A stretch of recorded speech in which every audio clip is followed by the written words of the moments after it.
Konsep pemasaran pariwisata. Menurut Morrison, terdapat 4 prinsip yang dapat dijalankan oleh seluruh pengelola destinasi pariwisata dan telah menjadi kunci sukses dari pemasar-pemasar destinasi pariwisata pada saat ini. Prinsip-prinsip pemasaran destinasi pariwisata tersebut adalah mengenai konsep pemasaran dan orientasi pelanggan, daur hidup destinasi, dan segmentasi pasar dan bauran pemasaran. Konsep pemasaran dan orientasi pelanggan atau marketing concept and customer orientation.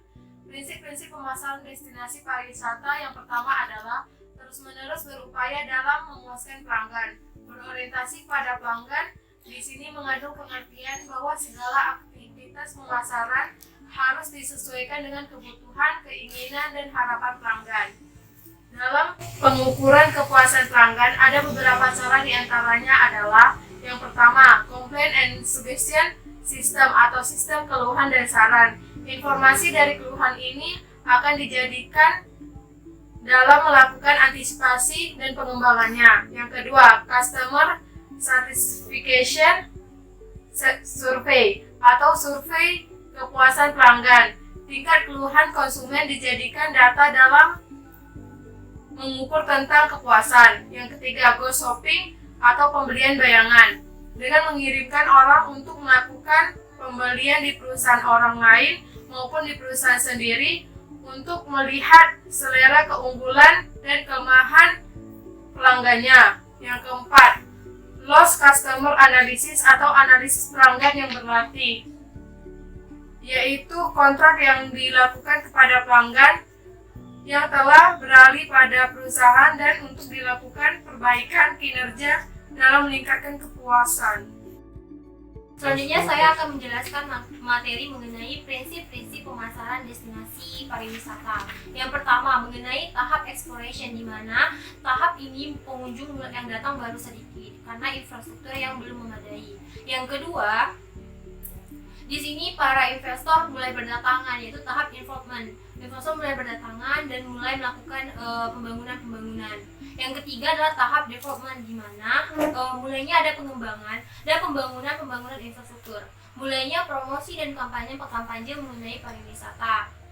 Tahap keempat adalah tahap consolidation, di mana tahap ini mulai adanya penurunan atau melambatnya kunjungan, sehingga diperlukan penambahan pasar baru dan fokus terhadap isu-isu musiman. Yang kelima adalah tahap stagnation, di mana tahap ini merupakan tahap kedewasaan atau puncak dari kunjungan. Yang keenam adalah tahap decline, di mana tahap ini pengunjung mulai bosan terhadap pariwisata yang itu aja, sehingga penurunnya kunjungan. Habis itu yang ketujuh, tahap rejuvenation, di mana tahap ini mulai melakukannya inovasi-inovasi baru, sehingga para pengunjung mulai tertarik lagi untuk berdatangan. Selanjutnya mengenai segmentasi pasar, di mana proses segmentasi pasar ini akan membantu pemasar dalam memfokuskan terhadap segmen yang memiliki daya tarik tinggi, sehingga dapat diselesaikan atau diselaraskan dengan kekuatan internal. Dampak dari pengembangan pariwisata. Menurut Profesor Ismi Kusdianto Hadinto, bahwa suatu tempat wisata yang direncanakan dengan baik tidak hanya memberikan keuntungan ekonomi yang memperbaiki taraf kualitas dan pola hidup komunitas setempat, tapi juga peningkatan dan penilaian lingkungan yang lebih baik. Apabila suatu objek wisata tidak dikembangkan atau ditangani dengan baik atau tidak direncanakan dengan matang, dapat menyebabkan kerusakan baik secara lingkungan maupun dampak-dampak negatif terhadap ekonomi maupun sosial. Komponen pengembangan pariwisata. Yang pertama, dampak terhadap penerimaan devisa. Yang kedua, dampak terhadap pendapatan masyarakat. Yang ketiga, dampak terhadap kesempatan kerja. Yang keempat, dampak terhadap harga-harga. Yang kelima, dampak terhadap distribusi manfaat atau keuntungan. Yang keenam, dampak terhadap kepemilikan dan kontrol. Yang ketujuh, dampak terhadap pembangunan pada umumnya. Yang kedelapan, dampak terhadap pendapatan pemerintah. Baiklah, saya akan menjelaskan materi selanjutnya, itu mengenai dampak dari pengembangan pariwisata dan Civil Competitive Tourism. Dampak dari pengembangan pariwisata ini mencakup pada 3 aspek kehidupan, yaitu dampak lingkungan, yang kedua itu dampak ekonomi dan ketahanan dampak sosial budaya. Yang pertama itu dampak lingkungan. Dampak lingkungan dari segi positifnya yaitu terjadinya kebersihan pada daerah wisata tersebut dikarenakan adanya pengembangan dan pengelolaan oleh pihak yang terkait, sehingga masyarakat setempat dan pelancong mencoba untuk menjaga kebersihan mengikuti peraturan yang ditetapkan oleh pengurus atau pengembang pariwisata tersebut. Yang dampak negatif dari segi lingkungannya yaitu terjadinya eksploitasi lahan yang menyebabkan kerusakan lingkungan dan menyebabkan rusaknya ekosistem alam pada suatu daerah tersebut. Yang kedua itu aspek ekonomi. Dampak positif dari aspek ekonomi atas pengembangan pariwisata yang pertama yaitu menambahnya pendapatan atau devisa negara dikarenakan adanya transaksi antara pelancong atau turis yang mengunjungi suatu daerah pariwisata tersebut. Dampak negatif segi ekonomi pengembang pariwisata tersebut yaitu adanya berkurangnya pendapatan lokal karena maraknya atau meningkatnya impor dari negara lain dikarenakan para pengembang atau pengelola pariwisata tersebut harus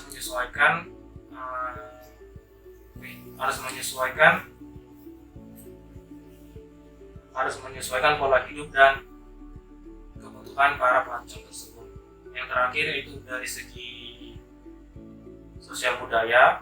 Yang pertama yaitu terkenalnya budaya suatu daerah pengembangan pariwisata tersebut dikarenakan masyarakat setempat atau masyarakat lokal memperkenalkan kebudayaannya kepada turis atau pelancong yang datang ke daerah tersebut. Dari segi negatifnya yaitu adanya penyimpangan kebudayaan atau moral dikarenakan turis atau pelancong tersebut yang datang ke daerah tersebut membawa budaya-budaya baru yang belum bisa disesuaikan untuk budaya-budaya setempat. Materi kedua yaitu mengenai CBT atau Community Based Tourism. Community Based Tourism adalah di mana masyarakat berperan dalam pengembangan pariwisata tersebut. Jadi pengembangan pariwisata tersebut didasarkan kepada kekuatan atau kelebihan dari suatu komunitas masyarakat tersebut yang bisa dijadikan pengembangan dari sektor pariwisata. Baiklah, saya akan melanjutkan tentang konsep-konsep CBT. Menurut Isnaini Muaslin 2007, konsep Community Based Tourism memiliki beberapa prinsip-prinsip dasar yang dapat digunakan sebagai tools komunikasi. Yang pertama yaitu mengakui, mendukung, dan mempromosi pariwisata yang dimiliki oleh masyarakat. Kemudian yang kedua, melibatkan anggota masyarakat sejak awal dan sejak ada pariwisata tersebut. Kemudian yang ketiga, mempromosikan kebanggaan masyarakat. Yang keempat, meningkatkan kualitas hidup masyarakat dengan adanya pariwisata yang ada. Kemudian selanjutnya yaitu memastikan kelestarian lingkungan dan sumber daya alam. Dan yang keenam adalah mempertahankan karakter dan budaya unik. Selanjutnya yang ketujuh, meningkatkan pembelajaran lintas budaya pariwisata. Dan yang ke-8, menghormati perbedaan kultur budaya dan masyarakat sebagai manusia. Kemudian yang 9 adalah membagikan manfaat keuntungan secara adil di antara anggota masyarakat. Kemudian dan 10, memberikan kontribusi presentasi pendapat yang tetap terhadap proyek masyarakat. Selain itu, CBT akan melibatkan pula masyarakat di dalam proses pembuatan keputusan di dalam perolehan bagian pendapatan terbesar secara langsung. Dengan demikian, akan dapat menciptakan kesempatan kerja, mengurangi kemiskinan, membantu aspek kehidupan masyarakat yang ada. Dan pada akhirnya diterapkan akan mampu menumbuhkan jati diri, rasa bangga dari penduduk setempat yang tumbuh akibat peningkatan kegiatan pariwisata. Kemudian, Konsep ini lebih mementingkan dampak pariwisata terhadap masyarakat dan sumber daya lingkungan. CBT muncul dari strategi pengembangan masyarakat dengan menggunakan pariwisata sebagai untuk memperkuat kemampuan organisasi masyarakat pedesaan yang ada di sekitar pariwisata. Meski muncul dari masyarakat, tidak ke seutuhnya menjadi solusi yang sempurna untuk masalah masyarakat. Jika sembarangan diterapkan, CBT ini bisa menimbulkan masalah dan membawa bencana. Oleh karena itu, komunikasi harus pandai-pandai dalam memilih, berhati-hati.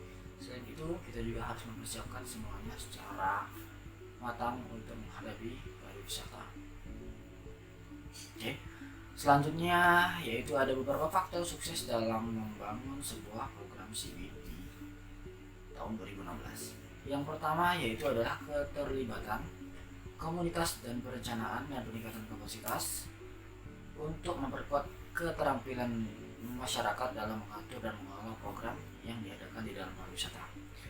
Yang kedua yaitu bekerja sama dan berkolaborasi dengan masyarakat setempat untuk mengelola pariwisata yang ada. Terus yang ketiga adalah mensumberdayakan komunitas yang menggabungkan lingkungan terhadap masyarakat setempat. Terus yang keempat adalah fokus terhadap tujuan melestarikan lingkungan, nilai-nilai, kearifan lokal dan lingkungan yang ada di sekitar pariwisata. Dan yang terakhir adalah bekerjasama dengan pengambilan kebijaksanaan pemerintah, institusi swasta yang dapat membiayai dan memfasilitasi sarana dan prasarana. Baiklah, untuk presentasi ini kita akhiri dengan Assalamualaikum warahmatullahi wabarakatuh dan selamat malam.